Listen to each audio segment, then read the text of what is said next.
Hi friends. Daily morning routine చేద్దామనుకుంటున్నాను. ఈరోజు అయితే పప్పు చేసుకున్నాను.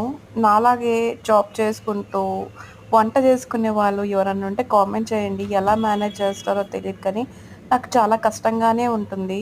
సో, ఇంట్లో ఏం సరుకులు లేవు. సో, టమాటాలు, ఆనియన్సే ఉన్నాయి. కొంచెం పప్పు ఉండిందనమాట. సో, పప్పయితే వేసి ఒక టమాటో వేసేసైతే పప్పు చేశాను. సో, పసుపేసేసాను గదా! నెక్స్ట్ అయితే ఇంకొక స్టవ్ మీద అయితే రైస్ పెట్టుకున్నాను. ఒకే టైంలో ఇంకా 2 అవ్వాలి. ఇదేదో నార్మల్‌గా బెల్లంతో చేసిన మరమరాలనమాట. దీన్ని తినేయాలి బ్రేక్‌ఫాస్ట్‌కి. ఎందుకంటే బ్రేక్‌ఫాస్ట్ చేసే టైం ఎలాగో నాకుండదు. సో, దీంతో పాటు వర్క్ ఫ్రమ్ ఆఫీస్ అయిపోయేసరికి చాలా దూరం వెళ్ళాలి. సో, ఈ రైస్ బాక్స్‌లోకైతే రెడీ చేసేసుకున్నాననమాట. ఆనియన్స్ తప్ప ఏం లేవు ఇంట్లో. సో, మీరేమనుకుంటున్నారో కామెంట్స్‌లో చెప్పండి.